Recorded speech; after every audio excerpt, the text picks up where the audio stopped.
Right breaking news చూస్తున్నాం. Aghori alias Srinivas Mokila police stations కి కస్టడీలోకి ఆయన తీసుకున్నట్టు కూడా తెలుస్తోంది. అయితే ఇంతకీ ఎందుకు కస్టడీలోకి తీసుకున్నారు అనేది ఒక్కసారి కనుక చూసుకున్నట్లయితే ప్రెసెంట్ తను యూజ్ చేస్తున్న కార్ కావచ్చు, ఆర్ఎల్స్ తన బ్యాంక్ బ్యాలెన్స్లు కావచ్చు, లేకపోతే పూజలు చేస్తానని చెప్పి చాలా మంది దగ్గర తన డబ్బులు తీసుకున్న యొక్క మొత్తం కూడా మనం చూస్తూ ఉన్నాము. అయితే వీటన్నిటికీ కూడా సంబంధించి తను క్లారిఫికేషన్ ఇచ్చుకోవాలి. ఆ కార్ ఎవరిచ్చారు, లేకపోతే తన అకౌంట్లోని 2 కోట్ల పైగా తన అమౌంట్ ఉంది అని చెప్పి కూడా ఇప్పటికీ బయటకు అందుతున్న సమాచారం. మరి ఈ డబ్బంతా కూడా ఎవరు ఇచ్చారు, ఎక్కడి నుంచి ఇచ్చారు, తను ఏమేం పూజలు చేస్తే ఈ డబ్బంతా కూడా తన అకౌంట్లోకి వచ్చింది, అలాగే ఎంతమంది అమ్మాయిలు మోసం చేశాడు, ఎంతమందికి పూజలు చేస్తానని చెప్పి ఎంత డబ్బులు తీసుకున్నారు అనే దానిపైన విచారణ కొనసాగుతుంది. అయితే 2 రోజుల పాటు శ్రీనివాస్ని మోకిల పోలీస్ స్టేషన్ కస్టడీలోకి తీసుకున్నట్టు కూడా తెలుస్తోంది.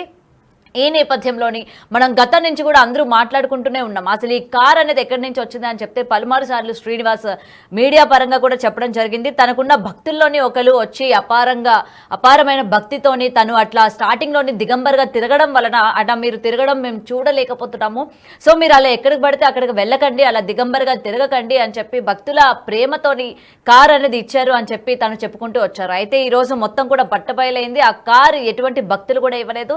తినకి సన్నిహితుడిగా తమిళనాడులోని ఒక వ్యాపారవేత్త ఎవరైతే ఉన్నారో తన పేరు పైన ఆ కార్ అనేది రిజిస్టర్ అయ్యి కూడా ఉంది. అండ్ ఆ రిజిస్ట్రేషన్ పేపర్స్ కూడా మీరు బిగ్ టీవీ స్క్రీన్ పైన ఎక్స్క్లూజివ్గా కూడా చూడొచ్చు.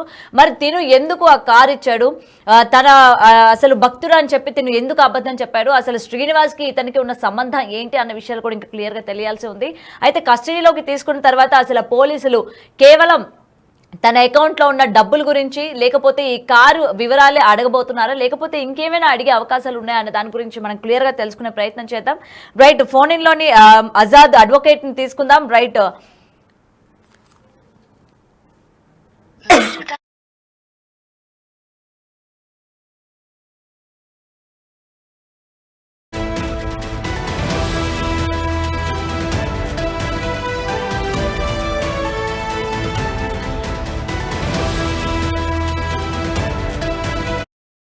వివరాలు తెలియాల్సి ఉంది. అయితే ఈ తమిళనాడుకి సంబంధించి ఒక వ్యాపారవేత్త పేరు పైన అయితే రిజిస్టర్ అయినట్టు, దీనికి సంబంధించిన అన్ని పేపర్స్ కూడా వచ్చాయి. రైట్, అయితే ఫోన్ ఇన్లోకి తీసుకుందాం. అడ్వకేట్ ఆజాద్ గారు మనతో పాటు ఉన్నారు. రైట్, ఆజాద్ గారు నమస్తే అండి.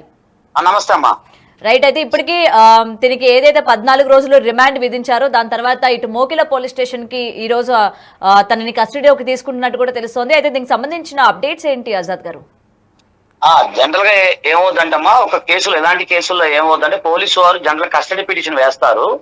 దాన్ని విచారించిన కోర్టు వారు ఎవరైతే అక్యూజర్ ఉన్నారో వాళ్ళకి ఇన్వెస్టిగేషన్ పర్పస్ అంటే నెక్స్ట్ వాళ్ళు ఛార్జ్ షీట్ ఫైల్ చేయాలి, దీనికి సంబంధించిన ఇంకా ఇన్వెస్టిగేషన్ కొనసాగించాలి. కాబట్టి ఆ కస్టడీ పిటిషన్ అనేది సహజంగా ప్రతి కేసులో వేస్తుంటారు. ఇలాంటి కేసుల్లో వేసినప్పుడు కోర్టు వారు కస్టడీ 2 days పోలీసు వారికి ఇస్తారు. అది జనరల్ గా ఇంకా ఏదైనా అవసరం అయితే నెక్స్ట్ పోలీసు వారు దాన్ని ఎక్స్టెన్షన్ చేసుకుంటారు.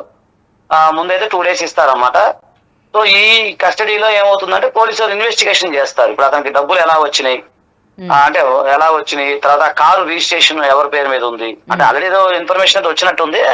అసలు మామూలుగా లీగల్ గా ఎక్కడి నుంచి వచ్చింది, అతనికి డబ్బులు ఎలా వచ్చినాయి, అకౌంట్లు ఎలా వచ్చినాయి, అలాగే ఇప్పుడు ఇతను 10 లక్షల రూపాయలు తీసుకున్నాడు కదా, అవి దానికి సంబంధించినవి. అలాగే ఇతను చేసే క్రైమ్ లో ఎవరన్నా వెనక పక్క ఎవరన్నా సపోర్ట్ ఉన్నారా, బ్యాక్ సైడ్ ఎవరు ఉన్నారా. సో అంత entire investigation is going on. వాళ్ళు ప్రాసిక్యూషన్ వల్ల ఆ ఇన్వెస్టిగేషన్ మొత్తం కంప్లీట్ చేస్తారండి. కంప్లీట్ చేసి అతని ద్వారా ఇంకేదైనా వివరాలు రాబట్టుకుంటే రాబడతారు. ఈ క్రైమ్ లో ఎవరన్నా ఉంటే మాత్రం వాళ్ళు కూడా పిలిపిస్తే ఇన్వెస్టిగేషన్ చేస్తారండి. ఓకే, సో ఆల్రెడీ కేవలం 2 రోజులు మాత్రమే కస్టడీ అన్నట్టు తెలుస్తోంది. ఒకవేళ ఈ 2 రోజుల్లో కూడా శ్రీనివాస్ ఏదైనా పోలీసులు అడిగిన దానికి సమాచారం కనుక ఇవ్వనట్లు అయితే ఇంకా పొడిగించే అవకాశాలు ఉన్నాయి? ఉంటుందండి. దాన్ని అంటే వాళ్ళు ఇచ్చిన సమాచారము తర్వాత సరైన ఇంకా ఇన్వెస్టిగేషన్ ఇంకా సరిపోకపోతే ఎక్స్టెన్షన్ పిటిషన్ వేసుకుంటారు.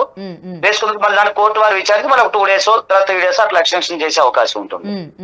అండ్ ఇంకొకటి ఆజాద్ గారు, ఇప్పుడు రాధా కేసు మీరే టేక్ఆఫ్ చేస్తున్నారు కాబట్టి ఇక్కడ అయిపోయిన తర్వాత మళ్ళీ కరీంనగర్ లో కూడా అతను అటెండ్ అవ్వాల్సి వస్తుంది.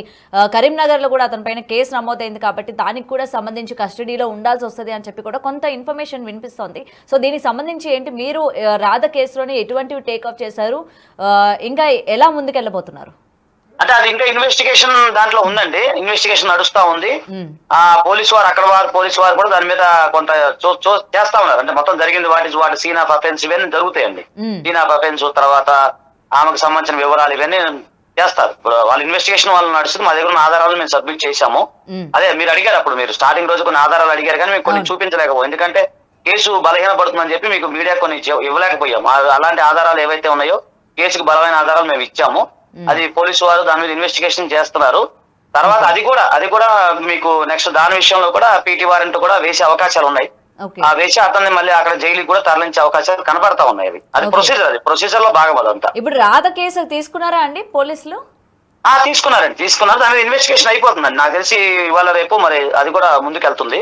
అయితే కొంత గోప్యత ఉండాలి కదా. ఇదివరకు లాగా మనము ఆమెని అప్పటి వరకు కూడా ఆమెకి అంటే లీగల్ పరిధిలో ఆమె రాలేదు కాబట్టి ఆమె పేరు వాడాల్సి వచ్చింది. ఇప్పుడు మనం బాధితురాలుగానే మాట్లాడాలి. ఎందుకంటే ఒక లీగల్ పరిధి వచ్చేసింది కాబట్టి మనం ఒక బాధితురాలుగానే మనం చూడాలి. సో దీనికి సంబంధించి కేసు కొంచెం ఇన్వెస్టిగేషన్ దశలో ఉంది కాబట్టి కొంత పోలీసు వారి గోప్యత అనేది పాటిస్తారు కామన్ గా. నేనే అడిగినా కూడా నాకు ఎవరు తర్వాత ఇది అయిపోయిన తర్వాత వాళ్ళే మనకి దానికి సంబంధించిన ఎఫ్ఐఆర్ కానీ అవన్నీ డీటెయిల్స్ వస్తే నేను మీకు ఖచ్చితంగా మీకు సపోర్ట్ చేస్తాను. ఓకే రైట్ ఆజాద్ గారు, అయితే దీనికి అకౌంట్స్ కావచ్చు, అకౌంట్స్ హ్యాండిలింగ్ కావచ్చు, లేకపోతే ఇవన్నీ కూడా గతంలో చెప్తూ వచ్చాడు శ్రీనివాస్ తాను చదువుకోలేదని చెప్పి, లేకపోతే ఇవన్నీ కూడా మరి బయట నుంచి తిన అకౌంట్స్ అవన్నీ కూడా ఎవరు హ్యాండిల్ చేస్తున్నారు, లేకపోతే వీళ్ళ ఫ్యామిలీ మెంబర్స్ ఇన్వాల్వ్మెంట్ ఏమైనా ఉందా అన్న దానిపైన ఏమైనా సమాచారం ఉందా ఆజాద్ గారు? అంటే చదువుకోలేదు అనేది కాదండి. ఎందుకంటే నాకున్న అనుభవం, అంటే నాకున్న ఎక్స్పీరియన్స్ నేను మీకు చెప్తున్నాను. ఇతను చదువుకోలేదు అవన్నీ కాదు. బ్యాంక్ ట్రాన్సాక్షన్ ఇతనికి నాలెడ్జ్ ఉంది. ఎందుకంటే మనం చూసాము ఆమె దగ్గర 3 లక్షలు ఎలా తీసుకున్నాడు, ఈమె దగ్గర 3 లక్షలు ఎట్లా తీసుకున్నాడు, దాన్ని ఎలా వాడుకున్నాడు, ఫోన్ పే, తర్వాత అతను ఫ్యాన్సీ నెంబర్స్ ఇవన్నీ కూడా మనం చూస్తా ఉన్నాం. అతనికి అవుట్ ఆఫ్ నాలెడ్జ్ ఎక్కువ ఉంది. అతను చదువుకున్నాడో లేదో నాకు తెలియదు కానీ అతనికి జనరల్ నాలెడ్జ్ ఎక్కువ ఉంది. ఎందుకంటే దేశం మొత్తం తిరుగుతున్నాడు, అతనికి అన్ని భాషలు మాట్లాడతాడు. అలాగే అవుట్ ఆఫ్ నాలెడ్జ్ ఎక్కువ ఉంది. ఖచ్చితంగా బ్యాంకింగ్ ట్రాన్సాక్షన్ అతను నాలెడ్జ్ ఉందండి. అంత అమాయకుడు అయితే కాదు, నాకు తెలిసి అయితే కాదు.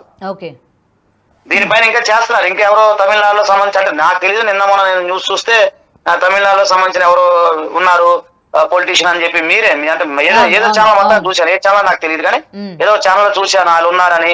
తర్వాత ఇది ఎవరో పేరు మీద ఉందని చెప్పేసి, కారు వేరే వాళ్ళ పేరు మీద ఉందని చెప్పేసి. తర్వాత ఇంకొక విషయం చెప్పాలమ్మా మీకు. నాకు తెలిసిన సమాచారం మేరకు అంటే ఇంకా కొంతమంది బాధితులు ముందుకు రాలేదు. మనకు తెలిసిన బాధితులు ఎవరైతే ఉన్నారో వారు కొంతమంది ఇప్పుడు ఎవరైతే మేము కేసు మా క్లయింట్ ఎవరైతే ఉన్నారో వాళ్ళ టచ్ లో ఉన్నారు. సో వాళ్ళకైతే వాళ్ళ పేర్లు బయటకు రాకూడదు, వాళ్ళు బయటకు చెప్పట్లేదు. వాళ్ళు చెప్పేది ఏంటంటే ఆ త్రిశూలాలు ఏవైతే 2-3 త్రిశూలాలు వాళ్ళే తయారు చేయించినట్టు.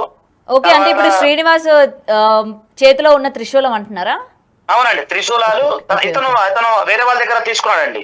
తర్వాత స్టిక్కర్స్, కారు మీద స్టిక్కర్స్ ఇవన్నీ కూడా వేరే బాధితులు ఉన్నారు. దానికి వేరే బాధితులు కూడా ఖర్చు పెట్టారంట. అవి వాళ్ళు ముందుకు రమ్మంటే లేడీసేనండి. లేడీస్ అంటే భార్య భర్తలు అనేది తెలుస్తా ఉంది. అది అటు సైడేనండి, వాళ్ళూరు సైడే. అది నాకు ఆ ఏరియా నాకు తెలియదు, కరీంనగర్ తప్ప పేర్లు అవి గుర్తురావు నాకు. ఏదంటారు ఆ ఏరియా, పెద్దపల్లి ఏదో కరీంనగర్, అదే ఆ ఏరియా మొత్తానికి. వీళ్ళుండే ఏరియా ఏంటంటే వీళ్ళుండే ఏరియా ఏదో ఉంది, ఆ ఏరియా సంబంధించిన వ్యక్తులు అనేది తెలుస్తుంది మొత్తం మనకి.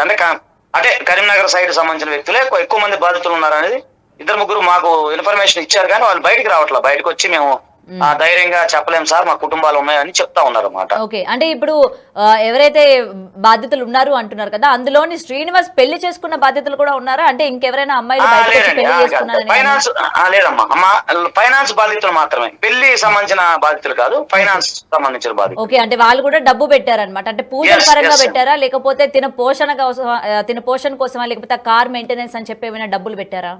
రైట్, వాళ్ళు చెప్పడం ఏంటంటే ఇదే సేమ్ పూజలు చేస్తారని చెప్పేసి, తర్వాత కారు మెయింటెనెన్స్ అని, కార్ ఏదో యాక్సిడెంట్ అయింది అక్కడ మధ్యప్రదేశ్ యాక్సిడెంట్ అయింది, నా కారుకి అది కావాలని, కారుకి ఇది చేయించాలని, అట్లా ఆ విధంగా తీసుకున్నాడని చెప్పి వాళ్ళు చెప్తున్నారు. అంటే వాళ్ళు ఇంకా పూర్తిగా బయటికి రావట్లేదు. అంటే వస్తారని కొంచెం టైం పడుతుంది. ఇప్పుడు అందరూ తొందరగా రారు కదా, ఒకళ్ళు భయపడుతుంటారు కదా, వస్తారు. వాళ్ళు కూడా బయటకు వస్తున్నారు, కొంచెం టైం పడుతుంది కాకపోతే. ఓకే, సో ఇప్పుడు దానికి సంబంధించి ట్రాన్సాక్షన్స్ ఏవైతే నడిచాయి వాటికి సంబంధించి ఇప్పుడు ఈ కస్టడీ అనుకోవచ్చు అయితే కావచ్చు. దానికి సంబంధించిన కాదండి. అంటే నేనేమనుకున్నా అంటే ఇప్పుడు నాకు పోలీసు వారు ఎట్లా ఇన్వెస్టిగేషన్ చేస్తారో అనేది వాళ్ళ దాన్ని బట్టి జరుగుతుంది. అంటే ఈ ట్రాన్సాక్షన్, నెక్స్ట్ ట్రాన్సాక్షన్, ఇతని పైన చాలా ఎలిగేషన్లు ఉన్నాయి, వేరే వాళ్ళ దగ్గర డబ్బులు ఉన్నాయి, వీటి మీద చేస్తారనేది నేను అనుకుంటున్నాను. అలాగే తర్వాత మీరు అన్నట్టు ఇందులో ఇవి కూడా రావచ్చు కదా బయటికి. ఇప్పుడు నేను అతనికి డబ్బులు పంపించాను అనుకోండి, అతను ట్రాన్సాక్షన్ కూడా నా నెంబర్ కూడా వస్తుంది కదా. సో ఆ విధంగా మరి పోలీసు వారు నెక్స్ట్ వాళ్ళు ఎట్లా తీసుకెళ్తారనేది మనం వెయిట్ చూడాలి. అది మనం ఎట్లా తెలిసింది, మనం వాళ్ళు ప్రాసిక్యూషన్ ఇన్వెస్టిగేషన్ అనేది మనం గెస్ చేసి చెప్పలేము. కాకపోతే ఒక ఎక్స్పీరియన్స్ అడ్వకేట్ గా నేను చెప్పగలుగుతాను, ఇది ఇలా జరుగుతుందని చెప్తాను, కానీ ఎగ్జాక్ట్ అనేది మనం చెప్పలేం కదండి. ఓకే, సో ఇప్పుడు అందరూ కూడా వెయిట్ చేస్తున్నారు. ఇప్పుడు ఈ 14 రోజులు రిమాండ్ అయిపోయిన తర్వాత శ్రీనివాస్ ఏమైనా వదిలి పెట్టేస్తారా, లేకపోతే ఎటువంటి కేసులు పడతాయి, ఎన్నేళ్ళు జైలు శిక్ష పడుతుంది అని చెప్పి కూడా చాలా మంది దీని గురించి కూడా మాట్లాడుతున్న పరిస్థితి కూడా ఉంది. సో దీని గురించి ఏం చెప్తారు? అవునండి. ఇప్పుడు 14 అనేది జనరల్ 14 డేస్ అనేది జనరల్ రిమాండ్ అండి. అది ఏ కేసులైనా ఆనరబుల్ కోర్టు వారు 14 డేస్ రిమాండ్ ఇస్తారు. అంతమంది బెయిల్ రాదు. ఆ బెయిల్ వీళ్ళు వేసుకోవాలి. బెయిల్ వేసుకున్న తర్వాత కోర్టు వారు విచారించి ఎప్పుడైతే బెయిల్ వచ్చిన తర్వాత మాత్రమే ఆ షూటింగ్ సబ్మిట్ చేసిన తర్వాత అతను రిలీజ్ అయ్యే అవకాశం ఉంటుంది తప్ప 14 డేస్ తర్వాత మళ్ళీ ఆయన కోర్టుకు రావాలి. కోర్టు వాళ్ళు అటెండ్ అయిన మళ్ళీ ఒక డేట్ ఇస్తాను మరి అది డేట్లు కామన్ గా పడతా ఉంటాయి. ఈ లోపల మేము మా కేసు కూడా ముందుకు వస్తే అక్కడ కూడా మేము అటెండ్ చేయించే అవకాశాలు ఉంటాయండి. ఓకే, మీరు రాత చేత ఎటువంటి కేసులు పెట్టించారు అంటే ఇవన్నీ కూడా బలపడ్డానికి ఇటు తన ద్వారాగా బాధితులు కూడా ఉన్నారు కాబట్టి, మోసపోయిన అమ్మాయిలు ఉన్నారు కాబట్టి ఎటువంటి కేసులు పెట్టారు, ఆ కేసులపైన ఎటువంటి చర్యలు అంటే ఎన్నేళ్ళు జైలు శిక్షలు పడే అవకాశాలు ఉన్నాయి అంటే వాటి యొక్క ప్రభావం? అవునండి, మీరు చెప్పినట్టు ఇప్పుడు ఆల్రెడీ మేము గతంలో కూడా మీడియా సమావేశంలో మీరే ఉన్నారు, మీకే చెప్పాం, అందరికీ చెప్పాం. ఒక లైంగికంగా ఒక మహిళల పైన మోడెస్టీ ఆఫ్ ఉమెన్, లైంగిక దాడి, ఆర్థిక కారణాలు, బెదిరించటం ఇవన్నీ కూడా ఉన్నాయి. సో ఇవన్నీ రీత్యా చూసుకుంటే ఇప్పుడు బిఎన్ఎస్ కొత్త చట్టం ప్రకారం అయితే 20 years వరకు జైలు శిక్ష పడే అవకాశం ఉంటుందండి ఒక మహిళ పైన. అవునండి, బిఎన్ఎస్ ప్రకారం చెప్తున్నా, కొత్త యాక్ట్ లో ప్రకారం ఒక మహిళలకు సంబంధించినవి ఏదైనా సరే అసాంఘిక లైంగిక కార్యకలాపాలు చేసినప్పుడు ఆ చట్టం ఏం చెప్తుంది అనేది నేను మీకు చెప్తున్నా. ఇప్పుడు ఇతనికి ఎంత శిక్ష పడతారని నేను కాదు కదా చెప్పేది, కోర్టులు ఉన్నాయి, ప్రొసీజర్ అదంతా పెద్ద ప్రొసీజర్ ఉంటుంది. బిఎన్ఎస్ ప్రకారం ఒక మహిళల పైన అన్యాయం చేసినా, చీటింగ్ అయితే 7 years 318, మిగతాది అమ్మాయి లైంగిక దాడులు ఇవన్నీ ఉన్నాయి కాబట్టి ఆ రోజు మీకు మేము అన్ని చెప్పాం ముందే. సో ఇప్పుడు కొంత ప్రొసీజర్ లో ఉంది కాబట్టి కొంత అది ఇంకా నాకు కొంత సమయం కావాలి. ఎందుకు అని మీరు అడిగితే ఆ పోలీసు వారు ఇన్వెస్టిగేషన్ చేసిన తర్వాత వాళ్ళు ఏమన్నా పబ్లిక్ గాని ప్రెస్ మీట్ పెడతారా లేకపోతే అది ఏం జరిగింది అనేది అప్పుడు దాకా మనం వేచి చూడాల్సింది. ఇప్పుడు ఇన్వెస్టిగేషన్ గోయింగ్ అండి, అక్కడ జరుగుతా ఉంది. ఓకే, సో మీరు ఏమైనా వెళ్లే ప్రయత్నం చేస్తారా అంటే చేస్తున్నారా? ఏమైనా శ్రీనివాసన్ కలవడం కానీ, ముఖ్యంగా మీరు రాధ కేసు టేకప్ చేశారు కాబట్టి దాని గురించి మీరేమైనా తెలుసుకోవాలని కానీ ఏమైనా కలిసే ప్రయత్నం ఏమైనా చేస్తున్నారా? లేదమ్మా, నాకు అలాంటి అసలు ముందు నాకు టైం సరిపోవట్లేదు. మీరు చూసే లాస్ట్ వీక్ అంతా బిజీగా ఉన్నాను, నా పర్సనల్ పనులు ఉన్నాయి, ప్లస్ నా ప్రాక్టీసింగ్ ఉంది, నేను సుప్రీంకోర్టులో కూడా ప్రాక్టీస్ చేస్తాను. ఇక్కడ నాకు టైం సరిపోవట్లా. ఏదంటే ఆమె ఒక అన్యాయం జరిగింది, మన దగ్గరకు వచ్చారు, మనం ఆమెకి చేసాం తప్ప అంత తీరిగా సమయం లేదు తల్లి. అంటే మా జూనియర్స్ ఉన్నారు, ఏదైనా ఉంటే రాధిక గారికి వాళ్ళు టచ్ లో ఉన్నారు, వాళ్ళు ఏదన్నా గైడ్ లైన్స్ ఇస్తున్నారు తప్ప మేము వెళ్ళి కలిసి అంత టైము ఓపిక లేదమ్మా, అసలు అంత లేదు, అసలు అవకాశాలు లేవు, జీరో. అదండి అన్యాయం ఒకటమ్మా గౌతమి గారు, ఎక్కడైతే అన్యాయం జరిగిద్దో ఆజాద్ అక్కడ ఉంటాడు. ఈ సందర్భంగా ఏం చెప్తున్నా, ఎవరన్నా బాధితులుంటే ముందుకు రండి, లేదు ఎవరన్నా సామాజిక అంశాల పట్ల ఎవరికన్నా ఏదన్నా ప్రాబ్లం అయితే, ప్రజా సమస్యలు ఏదైనా ప్రాబ్లం అయితే నేను ఎప్పుడు కూడా ముందుకు వస్తాను. అది మీకు అందరికి తెలిసిన విషయమే. అదండి, థ్యాంక్ యూ అమ్మా. రైట్, అయితే విన్నాం కదా, ప్రెసెంట్ ఇటు 2 రోజులు కస్టడీయే కాకుండా అటు కరీంనగర్ లోని ఎక్కువ శాతం శ్రీనివాస్ బాధితులు ఉన్నారని అయితే చెప్తూ ఉన్నారు. అయితే ఇది కేవలం దీనికి డబ్బు ఎవరెవరు ఇచ్చారు అంటే ఇటు పూజల పేరుగా కావచ్చు, లేకపోతే తన కార్ పాడైందని, లేకపోతే పెట్రోల్ అని చెప్పి ఇలా ఏవైతే కార్ పేరు చెప్పి కొంతమంది దగ్గర అంటే భక్తులు అని చెప్పి ఎవరైతే వస్తూ ఉన్నారో వాళ్ళ దగ్గర కూడా డబ్బులు తీసుకున్నారని కూడా చెప్తూ ఉన్నారు. మరి ఇక్కడ కరీంనగర్ సైడ్ ఎక్కువ శాతం ఈ బాధితులు ఉన్నారు కాబట్టి అసలు వాళ్ళు ఎవరు, ఎంతెంత డబ్బులు శ్రీనివాస్కి ట్రాన్స్ఫర్ చేశారు, అసలు ఏమని చెప్పి శ్రీనివాస్ అడిగాడు, లేకపోతే కేవలం పూజల కోసం తీసుకున్నాడా, ఆర్ఎల్స్ లేకపోతే ఇది కారు పాడైందని కానీ ఇంకేమైనా కారణాలు చెప్పి ఏమైనా డబ్బులు తీసుకున్నారా అనే దానిపైన కూడా ఇంకా క్లియరెన్స్ రావాల్సి ఉంది. అయితే ప్రెసెంట్ ఇటు మోకిలా పోలీస్ స్టేషన్లోని 2 రోజుల కస్టడీకి అయితే తను తీసుకోవడం కూడా జరిగింది. అండ్ కేవలం ఇటు బండి గురించి అంటే ముఖ్యంగా ఇటు కార్ గురించి, అలాగే తన బ్యాంక్ బ్యాలెన్స్లు కూడా ఇప్పటికే వినిపిస్తూ ఉన్నాయి, 2 కోట్ల వరకు ఉన్నాయని చెప్పి. సో వీటన్నిటి గురించి కూడా విచారించిన తర్వాత అసలు నిజాలు ఏంటన్న విషయాలు పోలీసులు తెలియజేస్తారు.